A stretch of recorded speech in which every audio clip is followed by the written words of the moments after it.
Good evening. Welcome to the New Hampshire Department of Environmental Service, DES's public meeting to present the proposed Remedial Action Plan, also known as a RAP, submitted to DES Brownfields program by Blaylock Holdings, LLC, for the former Mohawk Tannery site located here in Nashua, New Hampshire. A formal public hearing to accept testimony will be held immediately following the public meeting portion tonight. My name is Stephanie Monette. I'm the DES project manager for the site, and I'm going to start with a few logistics. For in-person attendees, the emergency exits are located to the left and right. The restroom is located just outside the auditorium's main entrance door to the left. This public meeting and hearing are being recorded via the virtual Teams link. The recording will be posted on DES's website YouTube page for future viewing. This meeting is also being broadcast on Nashua Community Television's Channel 16. For technical assistance with tonight's virtual Teams meeting access, please contact New Hampshire Department of Information Technology's Jeremy Lewis at area code 603-271-0927. Again, that's area code 603-271-0927 with any technical difficulties you might be experiencing. Next, I would like to take a moment to introduce you to the team that we have supporting this public meeting and hearing tonight. We have from DES, Andrew Hoffman of the Hazardous Waste Remediation Bureau. Drew will also be serving as the public hearing officer for the public hearing portion this evening. Aaron McGuire of the Hazardous Waste Remediation Bureau is helping support this meeting. We also have 2 language interpreters available in person tonight. For Spanish, we have Emily Getchell, and for Brazilian Portuguese, we have Bertolt Cantalis. If you are attending in person, please see these individuals if you'd prefer to listen to this meeting in either of those languages. In the audience, we also have our federal agency partners from the Environmental Protection Agency, EPA.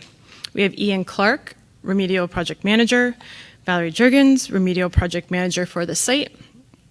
And joining us virtually on Teams is Aaron Shaheen, who's the Community Involvement Coordinator for the site. We also have representatives here from the applicant, Blaylock Holdings, and their technical consultant, Haley and Aldrich, and I'll have them introduce their team prior to their presentation in a few minutes. The purpose of this meeting and hearing is to present the Remedial Action Plan and receive oral testimony to identify concerns of the citizens governing bodies of the host municipality, county, and district, and other affected persons on the submitted RAP. I want to sincerely thank you for participating and taking the time in this process, as the information provided by stakeholders, including everyone participating tonight, is valuable in the decision-making process at DES. I'm going to provide a brief summary of how this proposed RAP fits into the former Mohawk Tannery's overall remedial progression, and then I will turn it over to Michael Devon of Blaylock to provide a more detailed presentation of the RAP. Following the presentation, there will be a question and answer session moderated by Drew Hoffman. There will be an opportunity for anyone in person, calling in by phone, or joining virtually via Teams to ask questions. Right now, all online attendees are muted, and you should be able to see and hear the presenters, the DES staff, and Blaylock representatives. Please note, when you are unmuted and speaking, DES and all other attendees will hear you, but your video feed will not be transmitted. The former Mohawk Tannery site was proposed for EPA's National Priority List in 2000, but was never listed. The remediation of the included parcels is currently led by the EPA Removals Program, with DES in the role of supporting agency. EPA reached an agreement with a private developer, Blaylock Holdings, to remediate the site and then redevelop the site into residential reuse. Previous public meetings have been held by EPA for this process. While the removal design is led by EPA, the developer is concurrently pursuing a separate DES Brownfields program covenant not to sue. The Brownfields covenant program provides comprehensive liability protection to eligible persons who voluntarily assume responsibility for the cleanup of contaminated properties. As a part of the separate DES Brownfields program process, the applicant is required to submit a RAP pursuant and meets the requirements of RSA 147F and the New Hampshire Code of Administrative Rules for Brownfields, ENVOR 800, after which DES will issue a decision on the RAP. Generally speaking, review of the RAP occurs in 2 steps. The first step involves a completeness determination. DES evaluates whether or not the applicant has provided all the information required by rule. The second step involves a technical review when DES evaluates the technical details of the RAP and comes to a decision. This technical review time period is also when DES collects and considers public comment. The first step of this process has already been accomplished. DES has determined that Blaylock's RAP is complete and issued a notice stating that the RAP is available for public comment and the public meeting and hearing is scheduled. This is where we are today. DES is requesting public comment that will be considered when making a decision on the RAP. It's important to note that DES has not yet made the decision on the RAP and is seeking public input. While receiving public comments, the RAP is also undergoing a technical review.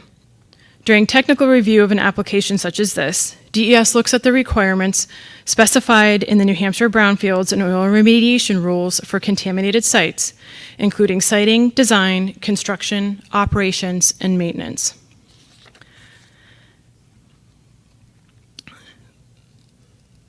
The applicable design, construction, operation, and closure requirements for contaminated sites are found in Chapter ENVOR 800 of the New Hampshire Oil Remediation Rules, which incorporates by reference various other rules found in Chapters ENVOR 600. Once DES has received your comments and completed a technical review of the RAP, DES will issue a final decision. In issuing a final decision, DES has 3 options. We can disapprove the RAP, approve the RAP outright, or approve the RAP with comments that are required to be addressed. The rules and Brownfield statutes are available online through DES's website and the state's legislature's website. The public comment period during which written comments will be accepted began August 5th and will conclude on September 5th, 2024. The details on how and where to submit written comments was posted in the public notice. There are extra copies of that notice here tonight on the table outside if you'd like that information. For those participating virtually, we will post that information in the chat.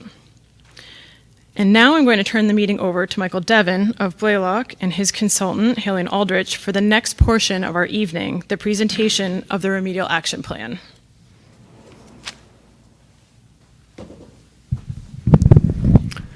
Good evening, everybody. My name is Michael Devon. I'm from Blaylock Holdings. With me tonight, Bernie Plant, the founder of Blaylock Holdings. He's the originator. He's the one that had the vision to construct this collaboration between DES and EPA, as well as Kyle Block from Haileen Aldrich, the project manager for our lead environmental consultant.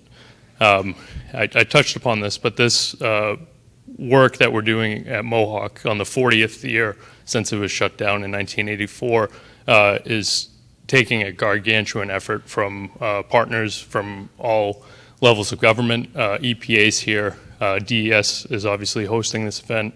The city staff has been tremendous as well.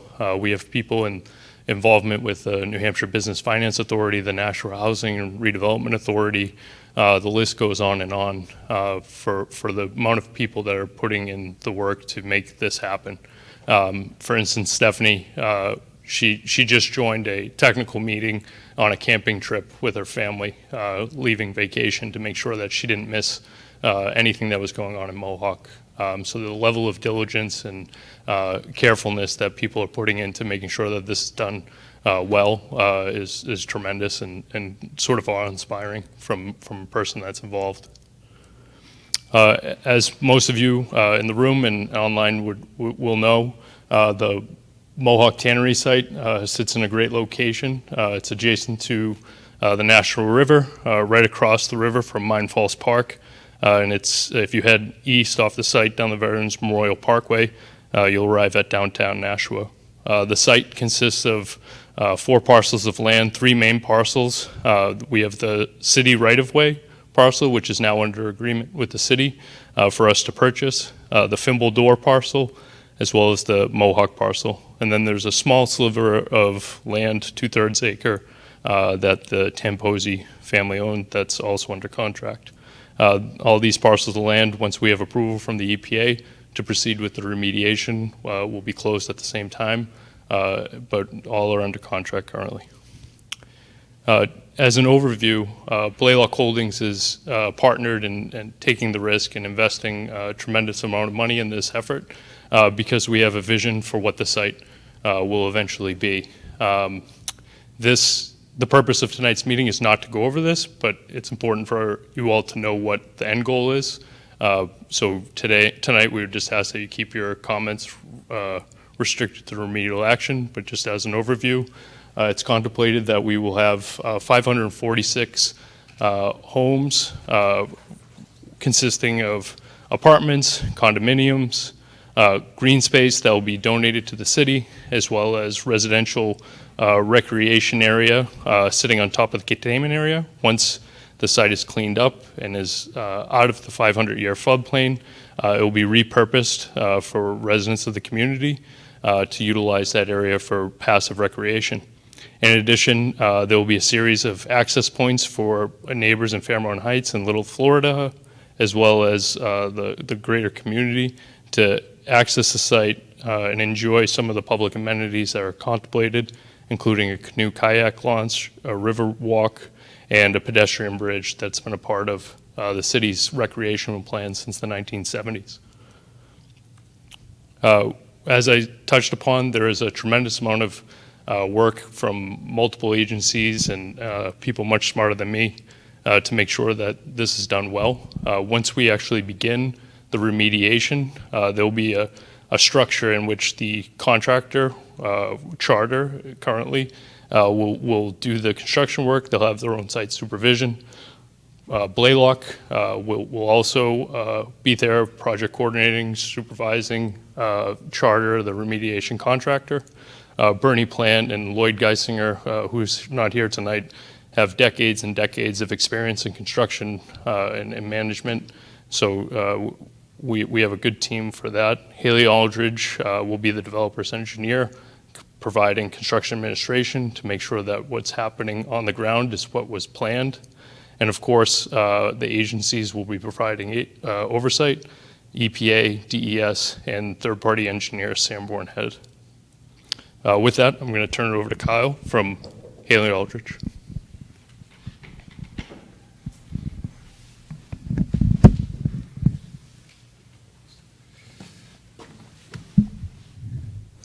Good evening. My name is Kyle Block. I'm the project manager with Haley Aldrich, who's an environmental and geotechnical consulting firm based out of the city of Boston. So I'm here to talk about the remedial action plan, which was submitted at the end of July. The remedial action plan has multiple components, not just around the planned actual removal action, but also it includes a human health risk assessment, a screening level ecological risk assessment. It goes into details around how we're going to mitigate risk to the adjacent neighborhoods, as well as kind of the schedule and budget. On top of the remedial action plan, forthcoming will be also the 100% removal design, which should be forthcoming within the next month. That'll include some additional details as it relates to means and methods, and actually kind of go into really how the removal action will be implemented. So where we are today is public comments. So as Stephanie and everyone mentioned, the remedial action plan was submitted at the end of July, and with a public notice about a week later. So we are now in the 30-day public comment period, which we're on the Brownfield covenant not to sue.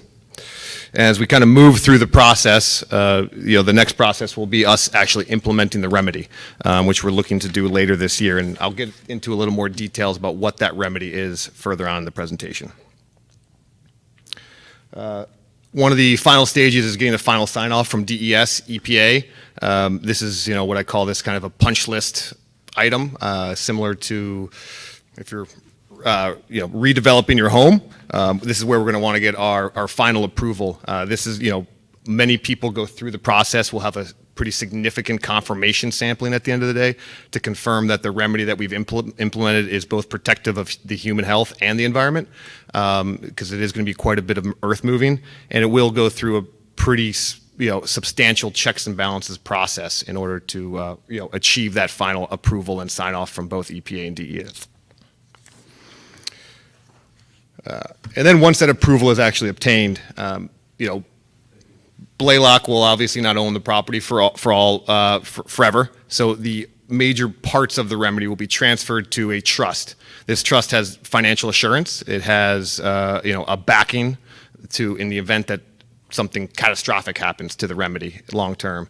Their job is to really maintain the remedy in perpetuity to make sure that what we have implemented continues to be protective of human health and the environment for as long as we are all here. And then really, the final step is going to be redevelopment. This is obviously, I think one of the key points here is the redevelopment has not defined the remedy. The redevelopment was designed around the remedy. So as you can see here, and I'll get into a little more of the details, but the green space is there because that's going to be ultimately a sizable impermeable cap. We do not want buildings on top of that. So really, it hasn't driven what we've designing as the remedy. So as we've talked about briefly, there's been a long history. I know there's several butters here tonight, but there's, it's been a long history of both remedial actions, investigations, reporting. The plant itself closed back in 1984, and really pretty much immediately thereafter, there's been environmental work occurring at the site. The ball started kind of rolling back in around 2000 when an original proposal was placed for removal action. Since then, additional investigation work has occurred, really kind of changing the approach at the site, where we are today, which in 2018, an engineering evaluation was performed, which has now proposed the remedy that we are now implementing. So since 2018, there's been, a settlement agreement with Blaylock between the agencies, and there's been multiple investigations that have occurred between 2019 and today, including even, we were out at the site doing drilling work probably about 6 months ago. A key component of the the selected removal action is really, again, at the end of the day, is to be protective of human health and the environment. And I'll continue to say that throughout the presentation. But, the design has 5 key goals, and that's really to prevent, to the extent practicable, direct contact and ingestion of any contaminants left in place, to prevent, to the extent practicable, direct contact with ingestion and inhalation of asbestos fibers present at the site, prevent to the extent practicable a release of contaminants to the National River during a flooding event, and limit to the extent practicable further migration of contaminants from tannery sludge waste and associated soil to site groundwater, and prevent future ecological receptor exposure to contaminated materials which could potentially cause adverse effects. So the design and the actual removal action has multiple components, and as part of the design, each one of these components have to be met. And that means in perpetuity. We are not designing a remedy that is kind of, going to hold up for 5 years. This is something that we've designed for multiple seismic events and flooding events, which I'll get into in a little bit as well. So for the abutters, the existing conditions at the site, it's currently overgrown. There's several foundations remaining in the building of historical buildings associated with the actual tannery. All the buildings have been demolished. Looking at this plan here, the majority of the contamination is actually located on the National River, where there's 2 lagoons. And this is where, as part of the operations, essentially as part of the wastewater treatment, this was where some of the wastewater would be left before it was ultimately discharged to the river. Also with the lagoons and the sludge, areas on the river, there's also several satellite areas that during the operations over, 100 plus years, they've disposed of materials in what is known as like 5 locations that have been determined based on really the conceptual site model of operations. There's also the Fimble landfill, which is located in between the Mohawk Tannery property and really the Veterans Parkway. That was a permitted landfill during the Mohawk Tannery operations.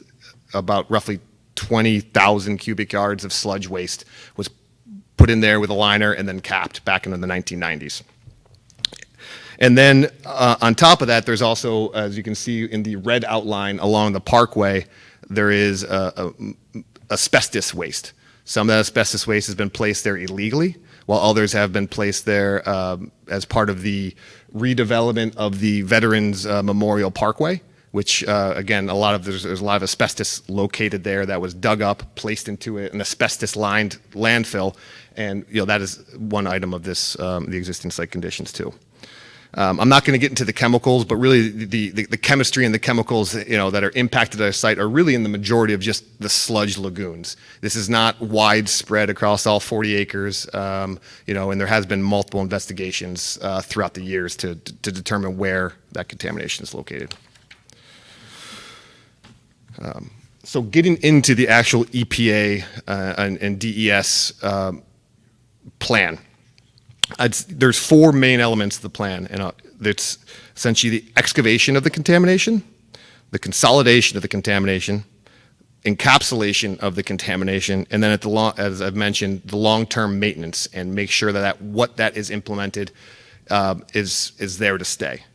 So there's roughly 90,000 cubic yards, and to give you kind of a sense of how much that is, a standard dump truck is roughly 20 cubic yards. So there's a pretty significant amount of contamination left in place, which will ultimately be excavated, placed within a sludge containment cell adjacent to the Nasha River, and around that sludge containment cell there'll be what is called a secant pile wall that will encompass the sludge landfill. And as you can see here, this is actually a secant pile wall of a basement. It's installed with a drill rig that essentially removes soil and replaces it with concrete. What that'll do at the end of the day will cause a barrier to limit groundwater through this zone. Once that wall is constructed, there will then be an impermeable cap placed over top of the sludge containment cell. That impermeable cap is roughly 4 feet in thickness and includes multiple layers of sand, clay, impermeable liner, and then ultimately a topsoil cap that allows for placement of grass and other landscaping. As I mentioned too, there's also the asbestos. We are not placing the asbestos with the sludge, so the asbestos is really not associated with the tannery operations. This is, so the asbestos, we have another location on site. It's a very similar approach where we'll actually be digging out a hole to place this and bury it. That hole will then be essentially lined, covered with a minimum 2 feet of clean fill on top, and all of, both that area where we are in the sludge containment cell are going to be placed within deed restrictions. That essentially will go with the properties in perpetuity. So anyone who lives there or who does a file review will know exactly where these sludge containment and asbestos containment cells are located. As I said too, just the post removal site controls are a really important part of it. Although it's not a necessarily action such as an encapsulation or a cover, it allows for that long-term maintenance.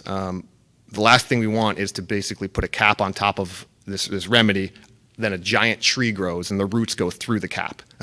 So, there's things such as long-term maintenance mowing. We need to make sure that we mow, and the deed restrictions to make sure that people are aware of it. And then also, at the end of the day, there will be a groundwater management zone around this area where we'll be doing monitoring groundwater post-remedy to see how much the remedy has cleaned it up. Really, right now, based on the conceptual site model, groundwater really is impacted due to the sludge. So by containing it, encapsulating it, and limiting groundwater through the sludge, we expect to see essentially groundwater cleaned up at the end of the day. So actually into the means and methods of the work. I've kind of talked about what we're doing, but this is about a roughly 1 year long project. It's not insignificant. It's going to be a lot of earthwork. Step one is really around site prep. We want to make sure that we're not impacting the abutters to the extent practicable. So we will be making a roadway off Veterans Memorial Parkway. We'll be closing off what is currently the access off of Fairmount. And we'll be setting up essentially security and erosion control throughout the property. That'll be fencing. We want to make sure that what we do at the site does not cause any erosion into the river, any erosion into Veterans Memorial. So that's going to be a pretty significant, roughly, several months worth of work to do that.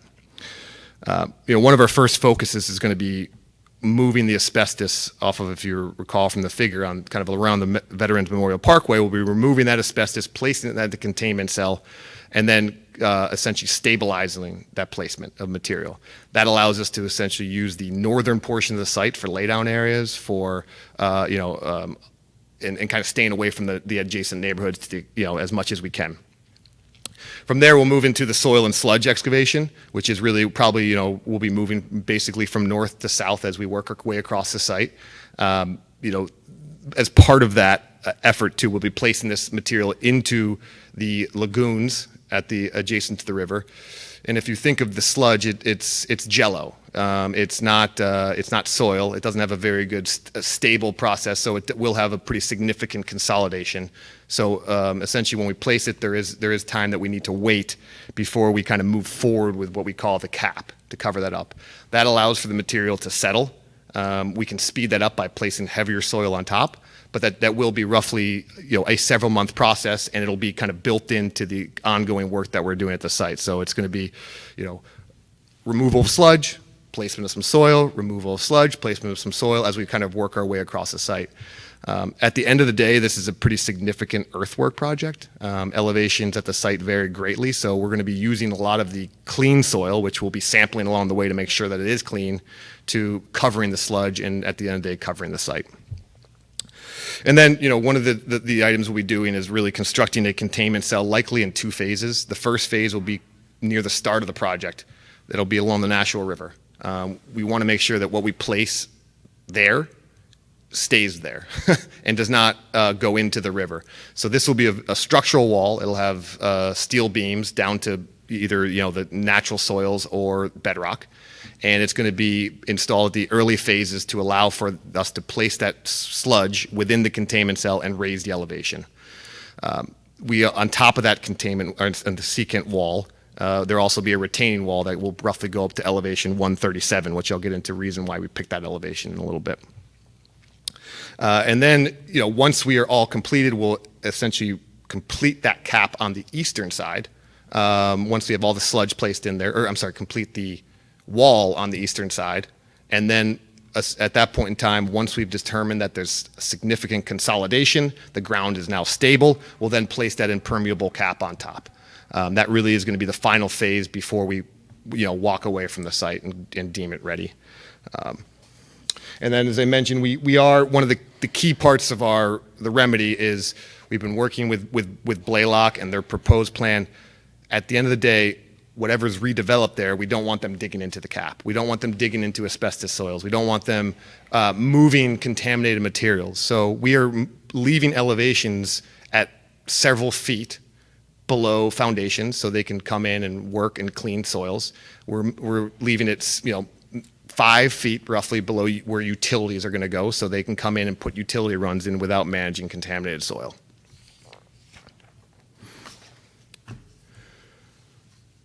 So getting into the actual containment cell design components, this is obviously a large part of the remedy. What you can see on the top there is a model that we ran. This takes into account current conditions, which is on the left, and I'll get into this a little bit, and on the right is the post-containment conditions. And on the bottom there is actually a cap at another site that we have designed and implemented. But really, the proposed cap system, and I'll kind of jump into the cap first, and then I'll go back into the wall. But really, is to prevent direct exposure, it provides a stable barrier to stormwater infiltration. So the cap itself is going to be, as I said, 4 feet thick. 2 feet impermeable cover, another 2 feet will have drainage layers. So essentially, any water will not get into our containment cell. It also will be allowed to safely accommodate a limited amount of settling, like I talked about. This material is like Jell-O. It's going to continue to settle a little bit over time, and the cap actually has accordions on the side that allows it to kind of settle a foot or so. And then also, as I mentioned, it's going to efficiently drain. The other item with the cap that we have will be designed as a gas control system. So what this does is we'll actually, below that impermeable liner will be gas piping. That gas piping will essentially take, if there is gases coming off of this sludge, once you put it'll take that, bring it through the system and discharge away from the residential community. That'll be monitored, that'll be maintained. In the event that, we're seeing issues, essentially it's not pulling enough of that contamination out or vapors out, it does have the ability to go active, meaning we can put a pumping system now on that. And that material would go through a carbon unit, which is basically a treatment unit for vapors. So you wouldn't be smelling it, you wouldn't see it. Anything coming out would be monitored, both the influent and the effluent, to make sure that there's no actual contamination within the vapors. The wall itself is, really designed to both be structurally, the integrity for purposes of a 1,000-year seismic event. So essentially, if we have an earthquake here in New Hampshire, then it would withstand that. It's also we've designed it to withstand a 500-year flood event. So essentially, that right now the Nashua River is at let's say elevation 118. So we've designed this wall to withstand waters up to over 135, which the Nashua River being managed by dams, that's a pretty significant raise. You also, as I can mention with the top pictures are actually, the wall has been designed to reduce the contaminant flow or groundwater flow through the contamination. So what this does is, although we're not implementing a true groundwater remedy, we're removing this sludge that's within contact with groundwater, placed in the containment cell, and by putting a containment wall around the sludge, groundwater will now no longer be in contact with the sludge, therefore taking the contamination with it. So it's essentially like dye in water. If you put dye in water, it's going to turn red. Same thing with contamination. If the groundwater moves through the contamination, it'll have that dissolved phase contamination on the backside of the groundwater flow. What this seek and pile wall will do will allow it essentially not to be in contact with groundwater, so the groundwater will essentially flush itself out over time and not continue to have a source for impacts to groundwater.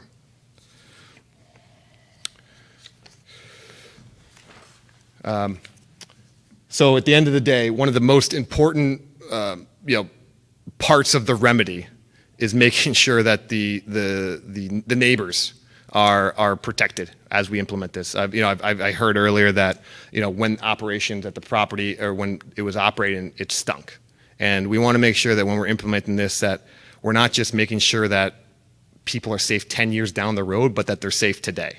And so when we're implementing it, we're going to have a pretty extensive air monitoring program.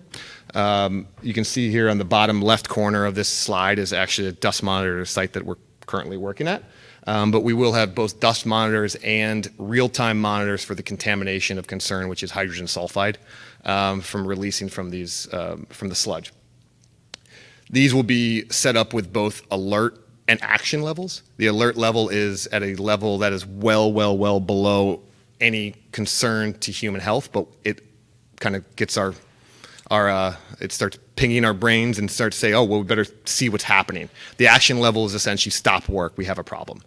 We try not to get to the action level, but even the action level is set at a very conservative level, so in the event that it does get there, it's not an immediate hazard to the surrounding neighborhood.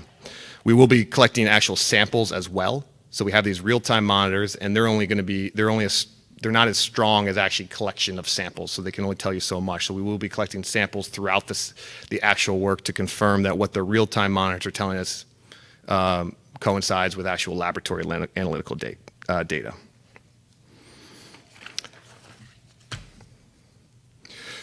And then, as I mentioned again, our goal is not to have any impact on the neighbors. So we really will work, our work hours and construction impacts are we take them very seriously. We don't want trucks beeping at 6 a.m. on a Saturday, or even on a Friday when people are sleeping or walking their dogs.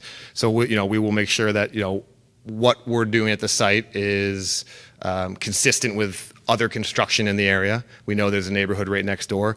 I know there's an agreement between Blaylock and the city of Nashua that has pretty extensive requirements that's put into the removal action plan around when we can work, when we can't work, what the hours of work are. and for the most part, this is really going to be, again, we adhere to this, and we want to make sure that we put laydown areas. So we will have, as we move soil and sludge from around the site, there will be times where we have to actually stockpile material. And that's just because of management handling, and we will have to, place it maybe not within a containment cell for a temporary point of view.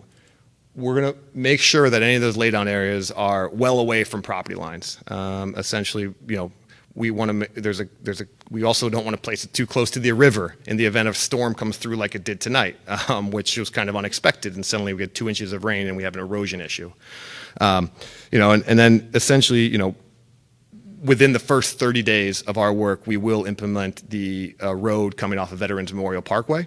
So we won't be using that Fairmount access through the neighborhood. So that'll be coming in straight off of Veterans Memorial Parkway, and that'll be the main access road in and out of the site.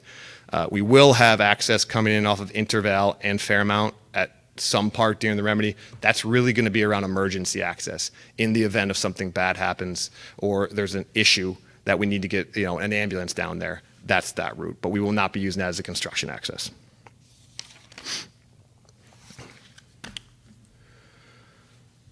I think I've mentioned this several times throughout too. So the remedy is only as protective as the way you maintain it. Similar to your house, similar to your lawnmower, your car. If you don't change the oil, the car breaks down.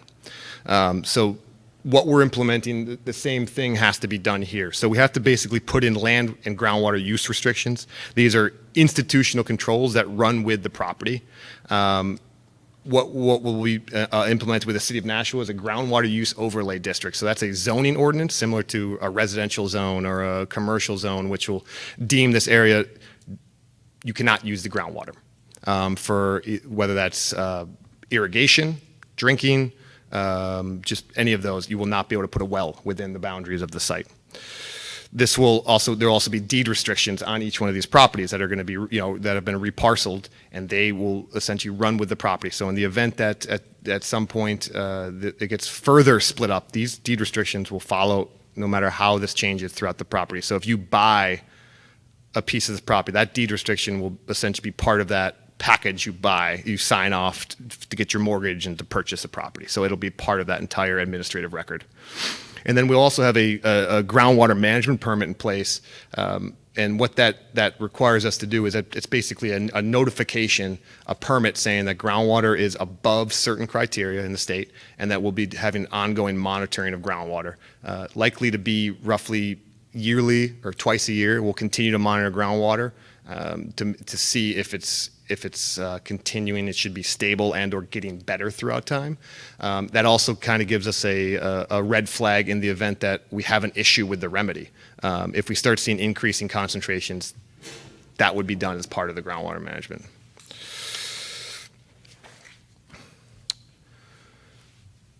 So then as part of the, in advance of the removal action, which we're looking to move forward with, later this year, there is several areas on site that have been that are actually flagged wetlands. So there's 3 wetlands impacts that are really necessary that we're going to have to impact them as part of the remediation. And as part of that, we're pursuing a state wetland permit and also an alteration of terrain permit, which is a permit under New Hampshire DES for if you move a certain amount of soil. And what that both of these items will do is essentially make sure that they're managing the site in a way that we're not causing off-site impacts. And then, I think I kind of jumped a little ahead when I talked to the land and groundwater use controls, but really, as I mentioned, you need to change the oil on a car. The containment cap, there's going to have this off-gas treatment. It's going to be passive at first. If it needs to go active, we have the ability to make that active. That off-gas treatment, it'll go through a treatment system, so you won't smell. It won't be any concentrations of contaminants, if there are any in the influent. But at the end of the day, that's something that needs to be maintained on a yearly basis. The settlement monitoring too, as I mentioned, this will continue to settle over time. Our goal is to have about 90 to 95% of the settlement happen during the actual removal action. And we'll do that by placing soil on top of the sludge, which essentially acts as a weight and pushes the sludge down. But there will be some residual settlement that occurs afterwards, and we'll be monitoring that with sediment monitoring points to make sure that the cap itself maintains a proper drainage system off the cap.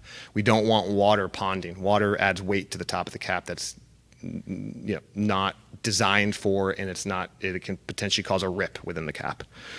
As I mentioned, long-term groundwater monitoring to confirm that concentrations are not increasing. Also, there's a financial assurance put in place for this. So essentially what that is an environmental insurance. There's a pool of money that in the event things happen, that this is properly financed and in order to continue to make sure that the remedy is protective of human health.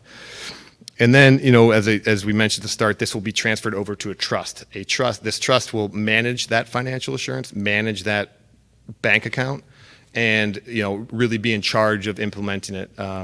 This is a pretty normal process with a lot of these sites. There's several firms out there that do this, and it's a pretty normal process. So this is not unexpected.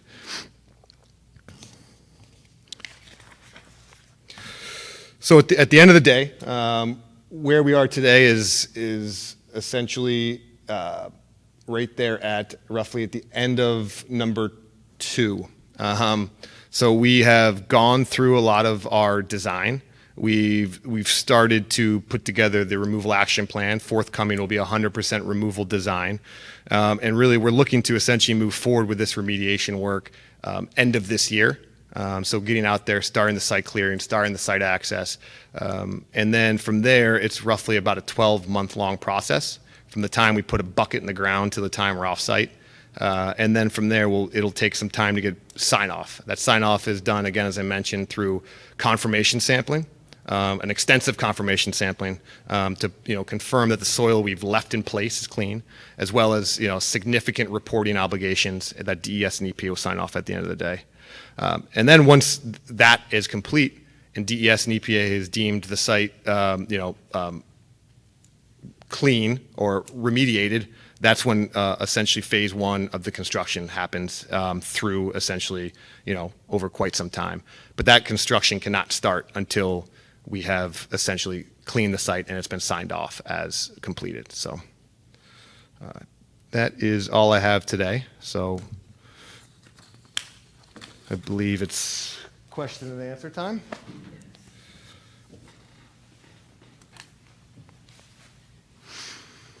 All right. Thank you, Kyle and Michael. We're going to start that question and answer session. And we also may have some via Teams, so we may have to take turns. But if you have a question and answer, we're going to ask that you come up to the microphone for the recording.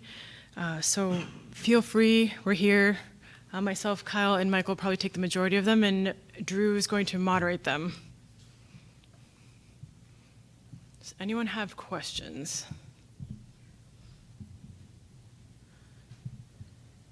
Yeah.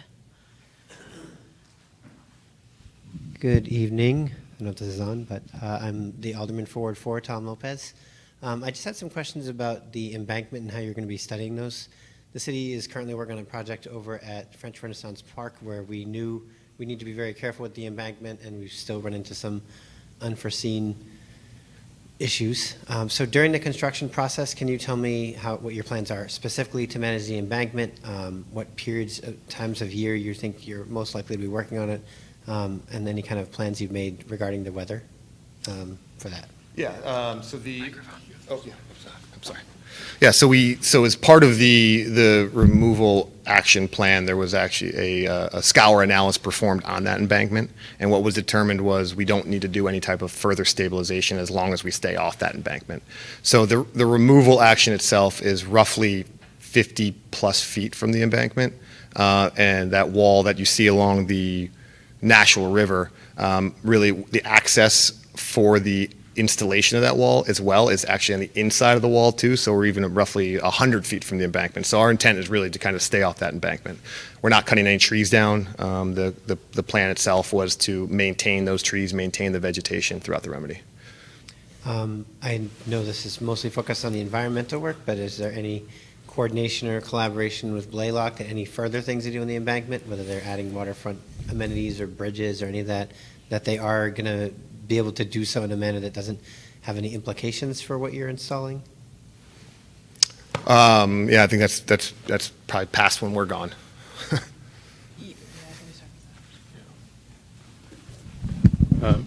Thanks, Alderman. So specifically to the pedestrian bridge, that in itself is a large permitting effort. So rather than taking the team from Kyle's focus and having them pursue that, we've decided to pursue the pedestrian bridge while the remediation is happening. So the permitting of that will go through DES, will go through anyone that needs to, whether it be Army Corps or whoever. So we don't have that analysis done yet because we want to get this done. But you're thinking about it. All right. No, we absolutely will do that the right way. And Stephanie will make sure we do, and her team will make sure we do. But we have made a conscious decision to put that on pause to make sure that we get this done right with expediency. Okay, well, we're excited about the remediation and the cleanup aspect of it. We just want to make sure that it sticks. So thank you very much. Absolutely.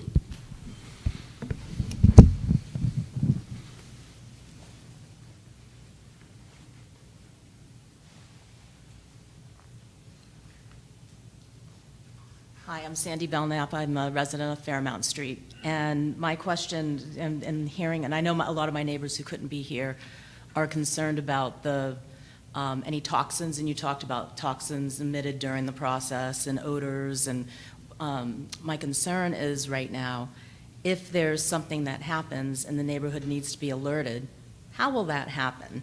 Because right now we still have some communications challenges where it's the city, EPA, and New Hampshire DES. For example, there's not a lot of residents here tonight. Bernie does a good job of getting the letters out, but I'm a little bit concerned that it's not, I don't think it should just be the neighborhood talking like, oh my gosh, a whistle went off where they're doing construction and you need to lock down in your house. So what is the plan around that so that people can be prepared and understand if we need to sign into some sort of an alert process? At one point, the city was going to keep building on a website or a web page on the city website just to give updates on Mohawk Tannery, but that's never happened. So if you could give us some guidance on that so that we can all literally be on the same page. Because as Alderman Lopez just said, this is exciting. After 26 years that I've been involved and since the 70s of other neighbors who are now past being involved, we're finally making progress, and it's a really good thing. So we just want to make sure that we're all staying in the loop. Certainly, I can definitely appreciate that question. So this is on the remedial action plan. We also are doing this concurrently with EPA's design, and part of EPA's process is to have that community involvement plan, and so that's on EPA's website, and that was developed to provide communication and find the best way to do that with the stakeholders that are involved and are impacted by this. And in doing that, certain groups were identified, and one of the things that will be done in the final phases of the design is develop how that communication will happen during construction. Ideally, we don't ever get to the point where there needs to be emergency notification. A lot of the immediate and perimeter controls that are in place are triggered at very low action levels so that if there's a problem, it's caught immediately. And the work will be shut down until an engineering control or some other control method is in place before they restart construction or operations. So, but in the event, there will be a plan in place that is developed during EPA's remedial action work plan in conjunction with the contractor and the EPA's communication involvement coordinator to make sure that any notifications that are necessary and how that's done would still be developed, I believe, in the last phase of that. But that's more to come, and there will definitely be more details for the implementation, the means and methods in the 100% design drawings and then in the removal action work plan.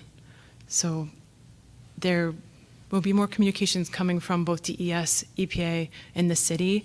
But if you have suggestions on how to better disseminate that, by all means, you know most of the people here, and if you have suggestions from your neighbors, that would be great. I think a collaborative, and this is Sandy Belknap again for the recording. I think that for everybody that's here, I think where you're here in a united front, that the communications could be in a united front. And I'm not recommending Facebook or social media, but just a basic web page. And even if around the site there's signs with QR codes that if you want to learn more about what's going on here. My background is communications, that's why I'm asking this question. But I think this is going to be really important because if somebody even hears an alarm or whatever is going to be the signal, that's where rumors start. And again, you're doing a lot of work to move this project along. So let's keep the neighborhood in lockstep as much as we can. So like having a united front. And that might be different than you've ever worked before, but I know this project is very different in the way that it's funded and public-private partnership and all that stuff. So I'd be happy to give input on that because I know my neighbors would want to stay in the loop. Yeah, that'd be fantastic. We definitely welcome that. On that front, EPA and I had done a neighborhood walk, and someone had actually suggested using one of the DOT flashing signs to indicate, or just to put up, to post, construction will start today, you will hear, trucks today, or to communicate. So we've had some great suggestions from the neighbors, and I'd like to continue that, and we can work through how to best do that with the community members. So thank you.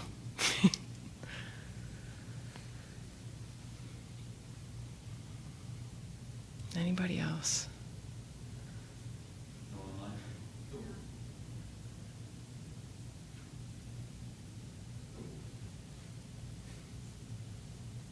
Okay, and we are definitely available. We have contact information for myself, the EPA, the developer out on the table. So if you want to have a conversation later or you want to call one-on-one, please feel free. That's our job. Alrighty. I think we're done with the question and answer. All right, so we're going to turn this over to Drew for the official formal public hearing.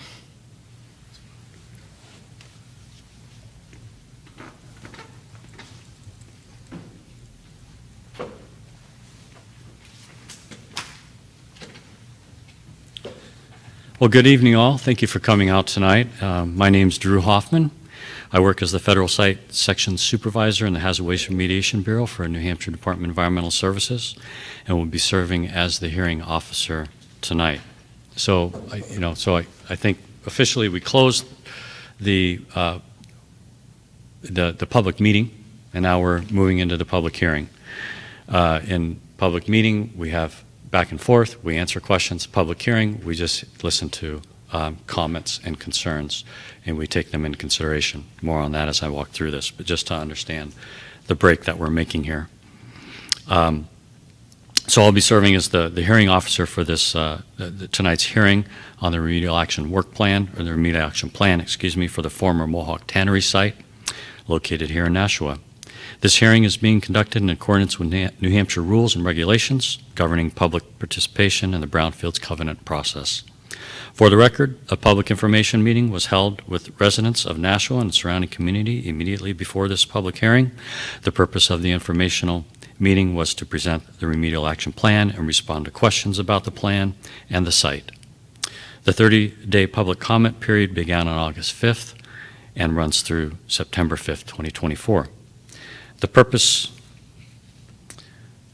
of tonight's hearing is to formally accept oral comments on the remedial action plan as previously presented and released to the public on August 5th, which describes the remedial components proposed to be implemented at the site.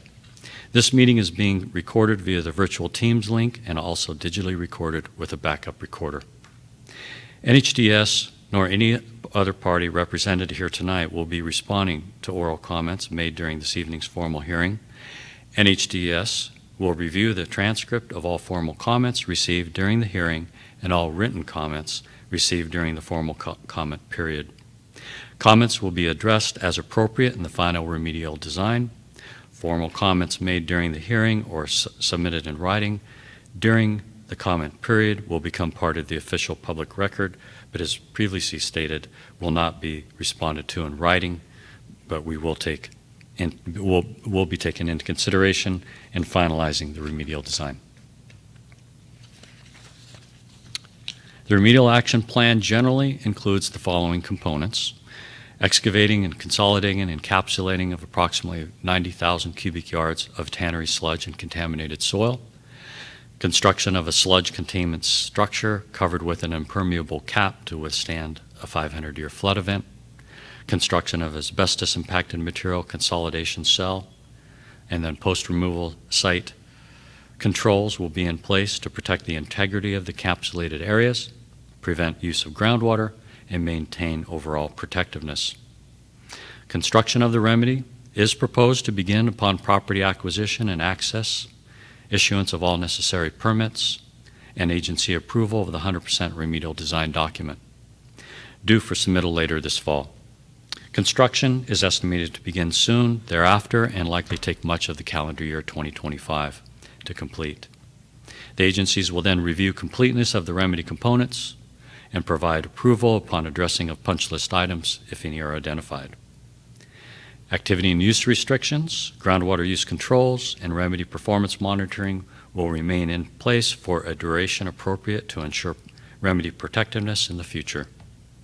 Copies of the remedial action plan are available for viewing at the Nashua Public Library and at DES offices in Concord, as well as online at the link provided in the public announcement, which there are copies of provided on the tables just outside the entrance here. For those that are present in the room, if you wish to provide verbal comment, please step forward to the microphone, announce your name and an address or affiliation. For those that are participating virtually via Teams, please either raise your hand by clicking on the raise hand function on the top of your screen, or enter your name, address, or affiliation along with your comment in the chat box to be read out loud. We will alternate between the in-person room and virtual room as needed to take comments. When called upon, please state your name and address or your affiliation. After all comments have been heard, I will close the formal hearing. If you wish to submit written comments, you can hand them to me or Stephanie tonight, or you can mail them or email them to Stephanie at the address provided in the public announcement. All comments need to be received or postmarked no later than the end of the 30-day comment period, which is September 5th, 2024. At the conclusion of the hearing, please see me or Stephanie if you have questions on how to submit comments. Again, all oral comments that we receive tonight and the written comments that we receive during the comment period will be part of the public record and be addressed as appropriate in the 100% final design document. So thank you for coming out this evening. As public input is important to DES, and we've already heard some really good input from the public meeting session, I will now open it to the formal hearing. And if you have specific comments that you would like to make, please step forward and let us know.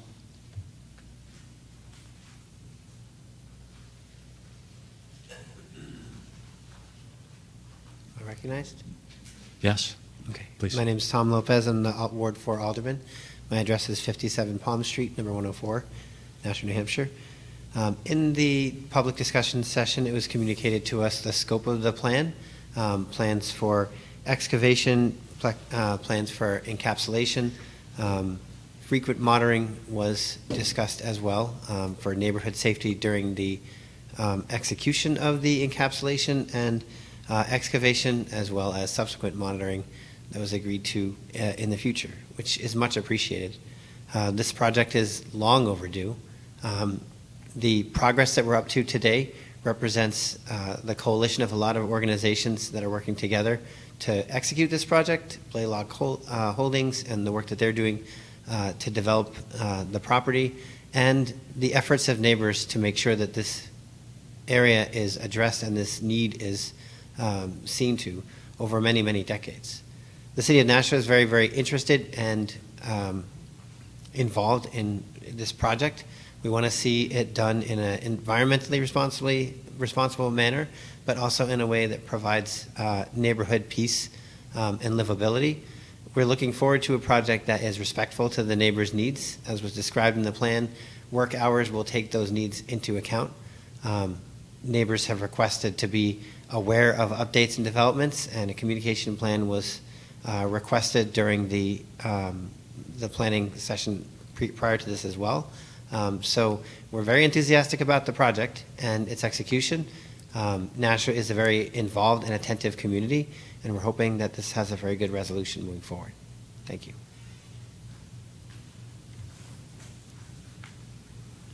Thank you. Anyone else?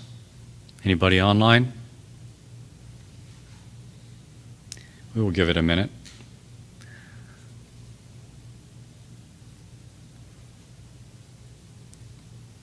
Online, feel free to raise your hand if you would like to speak, and then we'll take you off mute, or you can enter a question in the chat box.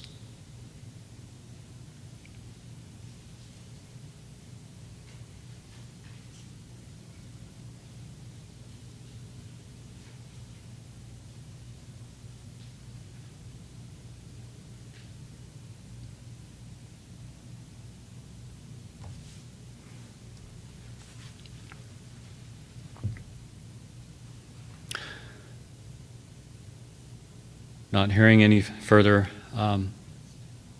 raised hands or input, we will thank you for coming out this evening, and we really appreciate your input.